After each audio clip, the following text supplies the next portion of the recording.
Pemilu 2024 kian dekat. Pada pemilu 2024 nanti jumlah pemilih di Indonesia diperkirakan mencapai lebih dari 205 juta orang. Menurut KPU, kelompok muda terutama generasi milenial dan Gen Z akan menjadi pemilih terbesar pada pemilu tersebut.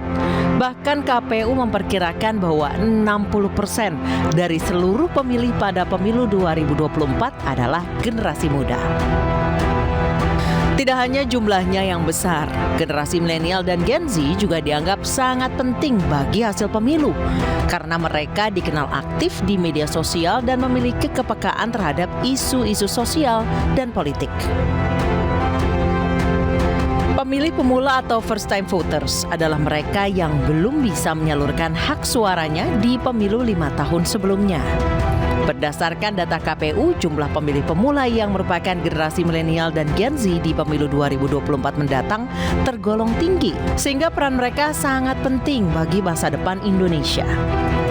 Namun bisakah generasi yang dikenal kerap labil dan aktif di media sosial ini bijak menggunakan hak pilihnya di pemilu 2024 mendatang? Bersama saya Anisha Dasuki di Ngulik, ngobrol isu menggelitik. Kali ini saya akan berbincang dengan salah satu bakal caleg Partai Perindo, Ike Suharjo. Mbak Ike, sekarang kan yang bisa dibilang masa depan Indonesia, masa depan dunia ini ada di tangan adik-adik yang sekarang umur mungkin 20-an atau 18 tahun atau 21, Gen Z lah istilahnya. Gen Z, kalau misalkan di politik itu pemilih pemula lah nih. Itu jumlahnya di Indonesia itu 29% dari total penduduk ya Mbak ya. So far kita aja nih milenial dan Gen Y itu masih meraba-raba gimana cara treatment mereka. Sementara ini 2024 mereka harus menentukan pilihan. Nah, Mbak Ika, seberapa besar sih Mbak pengaruh pemilih pemula dalam hal ini untuk menentukan pilihan politiknya yang adalah juga menentukan siapa nanti yang jadi pemimpin Indonesia? Seberapa besar sih peran mereka? Menurut saya kontribusi dari Gen Z dan milenial ini menyumbang sekitar 50 lebih, gitu, 50% lah, hampir 60% gitu ya, menjadi pemilih yang terdaftar dalam DPT 204 juta itu ya. Nah, berarti bayangin hampir separuh populasi penduduk Indonesia itu disumbang oleh Gen Z dan milenial. Nah, kalau bisa kalian lihat dari data itu kan berarti potensi Gen Z dan milenial kan luar biasa sekali loh untuk terlibat langsung dalam pemilu 2024. Apakah dia nanti mencoblos menjadi peserta pemilu ataukah mereka sendiri yang akan berpartisipasi menjadi calon legislatif, terlibat langsung dalam legislatif ataupun eksekutif. Mbak Ike, ini kan nanti akan nyalek. Ya. Seberapa sulit sih Mbak masuk ke teman-teman Gen Z, adik-adik Gen Z ini untuk supaya mereka punya pilihan politik, gak apolitis? Oke. Gini, kalau kita ngomongin untuk masuk ke komunitas mereka, sepertinya cara soft selling itu lebih gampang gitu. Kalau misalnya, misalkan saya sosialisasi, dibungkus ya, pilih aku ya, gitu ya, caleg misalkan dari partai, gitu, nomor sekian. Nah, mereka apatis, karena gini, generasi muda ini generasi yang masih, kalau ngelihat dari karakternya kan mereka orangnya kan dinamis, masih berubah-berubah, tidak konsisten gitu, masih labil, kadang cenderung tidak loyal gitu kan. Terus juga cenderung tidak loyal ya? Iya, cenderung tidak loyal. Makanya itu harus pintar-pintar mengait hati mereka itu. Terus up to date dengan yang kekini-kinian gitu kan. Idealis. Nah, jadi kalau misalkan saya Mbak Ike mengukuhkan nih misalkan pilih saya tuh nggak bisa. Jadi soft sellingnya bagaimana? Soft sellingnya nih Mbak Ike? Soft sellingnya mereka bikin gimana caranya mereka ngefans dulu dong sama Mbak Ike gitu.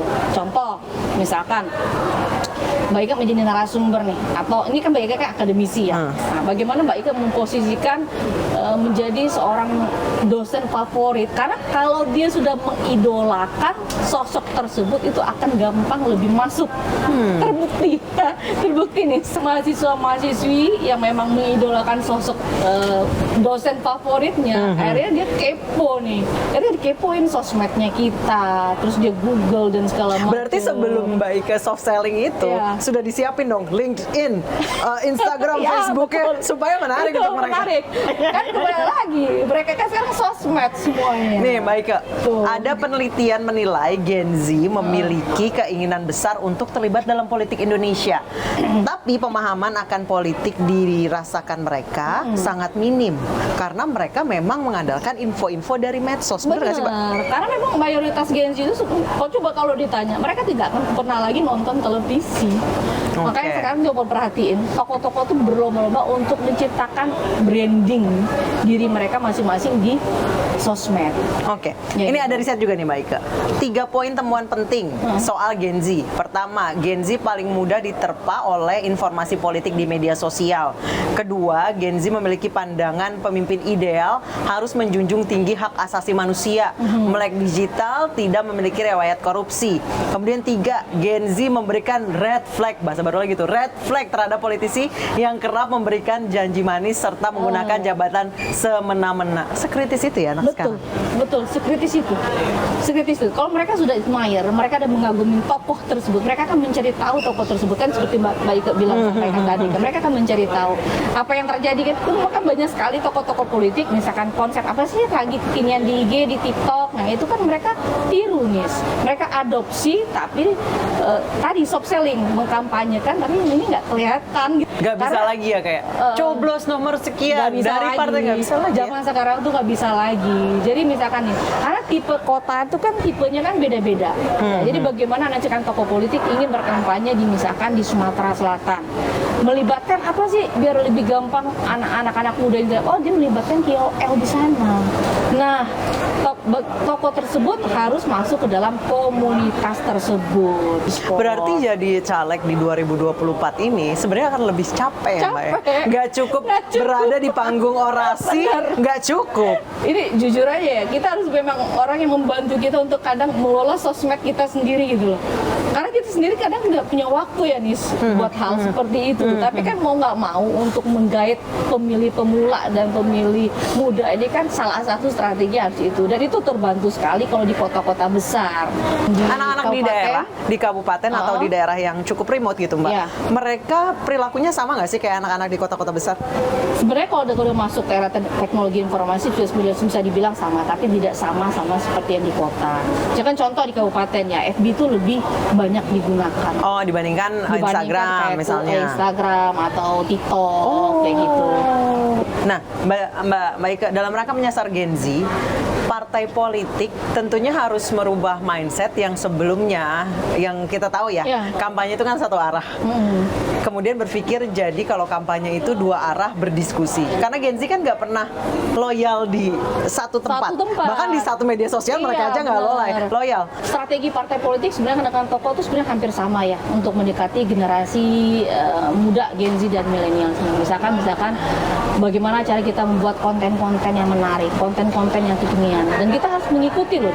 Capek, PR banget memang. Kalau gitu. Yang disukai oleh Gen Z itu lebih yang serius, seperti layaknya dulu Mbak Ika membawakan berita yang edukatif, atau justru yang receh-receh sih? Receh-receh. Kalau zaman sekarang tuh receh-receh, bener. Hal-hal yang menurut ini ya, yang receh, kekinian, tapi itu viral tuh udah mereka masuk. Jangan janji-janji, itu capek. Anak muda tuh nggak mau hal-hal sesuatu yang mereka apatis lah dengan suatu janji-janji politik. Jadi mereka ya udahlah apa adanya sih gitu kan. Untuk sekarang nih Mbak Ika, tokoh-tokoh yang familiar, apalagi tokoh politik ya, yang familiar di mata anak-anak Gen Z itu siapa saja? Tokoh yang mereka anggap ideal itu ya sosok yang memang membawa misi-misi isu lapangan pekerjaan itu menjadi isu yang seksi loh. Oh gitu? Iya, di 2024. Kesejahteraan, lapangan pekerjaan, terus ketiga juga isu yang contoh di dapil Mbak Ika sendiri. Sosok figur yang mengusung anti korupsi itu sangat disukai oleh sosok anak-anak muda. Nah, Mbak Ike, Joe Biden itu kan sudah sepuh ya, Presiden Amerika Serikat sekarang. Ketika dia berhadapan dengan Donald Trump, ya walaupun sama-sama sepuhnya ya, dia menjangkau suara Gen Z di Amerika Serikat ini dengan masuk ke game. Bisa diaplikasikan, bisa diaplikasi. Makanya tadi kan Mbak Ike bilang masuklah ke komunitas apa yang menjadi tren, apa yang menjadi kekinian. Sekarang lagi tren atau kekinian hal-hal yang kompetisi seperti bermain tenis lagi happening. Nanti bikin dong apa gitu, misalnya biliar gitu.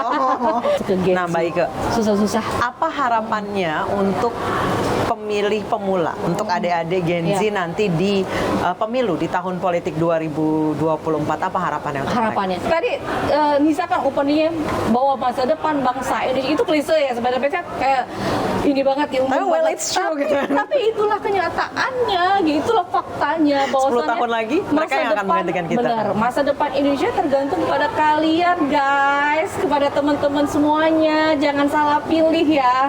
Dan kedua juga mereka juga masih punya kesempatan untuk berpartisipasi langsung menjadi misalkan bagian dari eksekutif ataupun legislatif. Dengan menjadi bagian itu, otomatis mereka bisa menyuarakan hak-hak anak muda itu seperti apa sih, perlu anak muda itu seperti apa sih, melalui kebijakan-kebijakan yang akan dibuat di legislatif ataupun dijalankan di eksekutif. Jangan golput, jangan golput.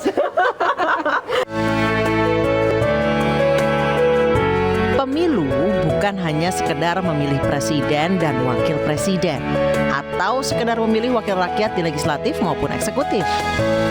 Namun, menentukan masa depan dan arah pembangunan bangsa. Semoga saja para pemilih pemula bisa bijak bersuara, tidak golput, dan hak pilih mereka menjadi sia-sia.